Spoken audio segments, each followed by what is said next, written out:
నమస్తే. జాతకం చూడక్కర్లేదు.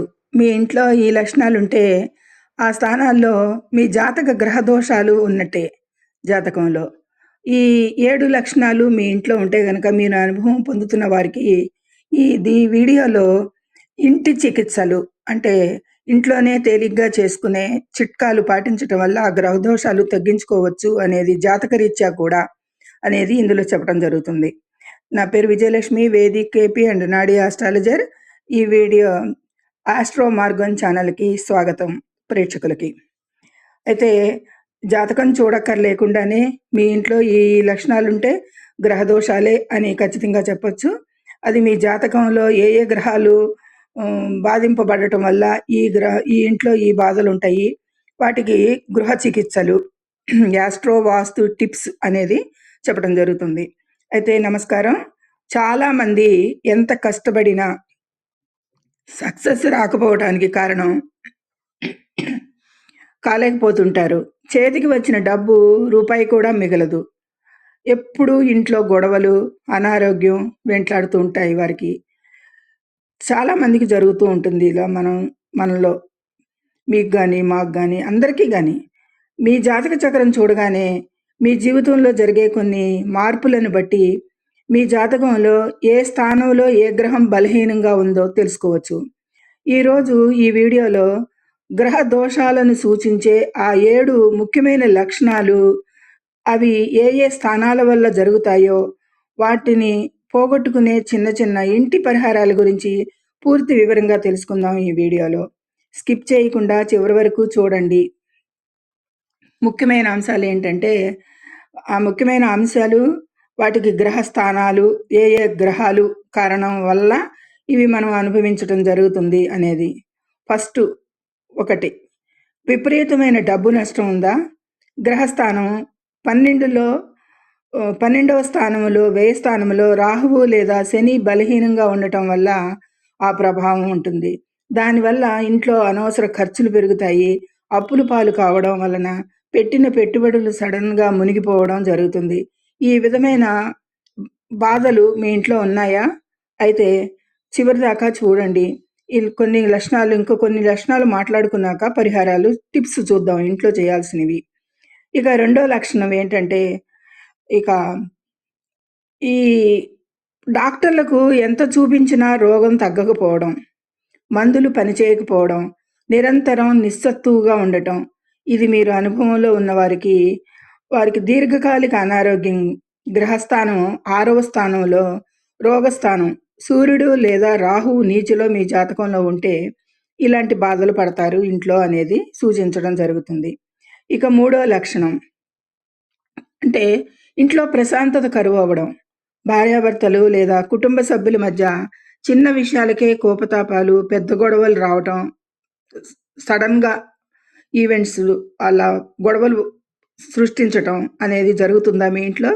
అయితే అది మీ జన్మ జాతకంలో 4వ స్థానంలో అది సుఖస్థానం కాబట్టి, లేదా 7వ స్థానంలో కుజదోషం ఉండటం వల్ల కూడా ఇలాంటివి జరుగుతాయి మీ ఇంట్లో అనేది సూచించవచ్చు. ఇక నాలుగో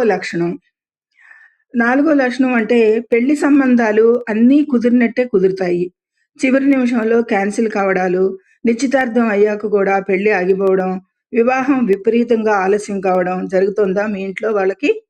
అయితే అది మీ జన్మ జాతకంలో వివాహ నిశ్చయాలు ఆగిపోవటానికి కారణం 7వ స్థానంలో కళత్ర స్థానం లేదా 9వ స్థానంలో భాగ్యస్థానం శని రాహువులు ఉండటం లేదా గురు శుక్రులు బలహీనం పడటం వలన గ్రహరీత్యా మీకు మీ గృహంలో ఇలాంటి బాధలు పడుతూ ఉంటారు. ఇక 5వ లక్షణం చూద్దాం. శత్రుక్షేత్రంలో అది బాస్తో గొడవలు ఉన్నాయా? ఉద్యోగస్తులకి ప్రమోషన్లు ఆగిపోతున్నాయా? అనవసర నిందలు పడటం, వ్యాపారంలో ఉన్నటువంటి నష్టాలు రావడం అనుభవాలు అవుతున్నాయా మీకేమైనా? అలా ఉన్నవారికి, ఉద్యోగం వ్యాపారంలో సమస్యలు ఉన్నవారికి గ్రహస్థానాలు మీ జాతకంలో 10వ స్థానంలో కర్మస్థానంలో శని లేదా సూర్యుడు శత్రుక్షేత్రంలో ఉండటం గమనించాలి. దాని మూలంగా ఈ ఇబ్బందులు పడతారు. 6వ లక్షణం, దానికి కారణం లేకుండానే భయం, రాత్రిపూట అస్సలు నిద్ర పట్టకపోవడం, చెడు కలలు రావడం, డిప్రెషన్‌లోకి వెళ్ళడం ఈ లక్షణాలు మీలో కనిపిస్తున్నాయా?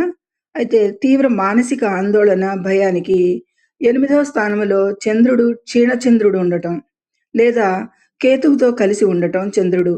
ఈ మీ జాతకంలో ఇలా ఉండటం వల్ల ఈ లక్షణాలు మీలో కనిపిస్తూ ఉంటాయి. ఇక 7వ లక్షణం చివరిగా.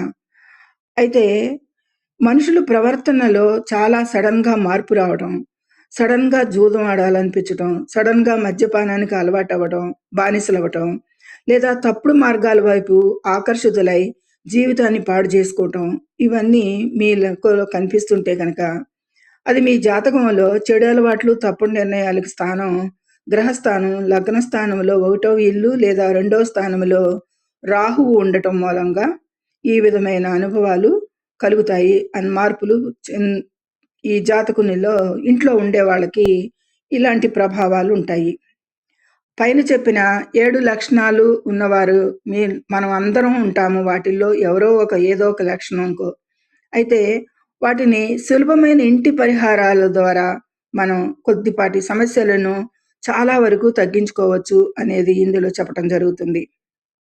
అయితే సింపుల్‌గా ఒకటి, ఉదయం ఇల్లు ఊడ్చాక కొద్దిగా కల్లుప్పు కలిగిన నీటితో తుడవడం వల్ల ఇంట్లోని నెగెటివ్ ఎనర్జీ పోతుంది. ఇది చాలామంది ఇప్పటికే అందరికీ ఆచరిస్తున్నారు. అందరికీ తెలిసిన విషయమే. అయినా గానీ మరొకసారి చెప్తున్నాను. ఇక రెండవ పరిహారం, ప్రతిరోజు ఉదయం సూర్య నమస్కారం చేస్తూ సూర్యునికి రాగి పాత్రలో అర్ఘ్యం ఇవ్వడం వల్ల కీర్తి, ఆరోగ్యం పెరుగుతాయి అనేది సూచించడం. ఇక మూడవ పరిహారం, ఇంటి గుమ్మం దగ్గర లేదా పూజా గదిలో రోజు సాయంత్రం ఆవు నెయ్యితో దీపారాధన చేయడం వల్ల లక్ష్మీ కటాక్షం కలుగుతుంది. ఇక నాలుగవది, పక్షులకు ధాన్యపు గింజలు, వీధి కుక్కలకు ఆహారం పెట్టడం వల్ల రాహు, కేతు, శని దోషాలు చాలా వరకు తొలగిపోతాయి. ఈ పరిహారాలు చేయటం మూలంగా పైన సూచించిన లక్షణాలు గ్రహరీత్యా మనం అనుభవిస్తున్న వారు ఎవరైనా సరే ఈ పరిహారాలు చేసుకుంటే చాలా మార్పు మీరే చూస్తారు. మీ ఇంటిలో ఈ మార్పుని గమనించండి. ఎవరికైతే ఏ గ్రహ కారణాలు ఉన్నాయో కామెంట్స్ రూపంలో తెలియజేయండి. పరిహారాలు పాటించండి. ముగింపుగా చూశారుగా, ఈ 7 లక్షణాలలో మీ ఇంట్లో ఏవైనా కనిపిస్తే వెంటనే అలర్ట్ అవ్వండి. భయపడాల్సిన పని లేదు. మనం చెప్పుకున్న ఈ చిన్న చిన్న పరిహారాలు పాటిస్తే గ్రహాల అనుకూలత లభిస్తుంది. ఈ సమాచారం మీకు నచ్చితే వెంటనే వీడియోని లైక్ చేయండి. మీ ఫ్రెండ్స్‌కి షేర్ చేయండి. ఇలాంటి మరిన్ని జ్యోతిష్య విషయాల కోసం మన ఛానల్‌ని ఇప్పుడే సబ్స్క్రైబ్ చేసుకోండి. ఓం నమః శివాయ.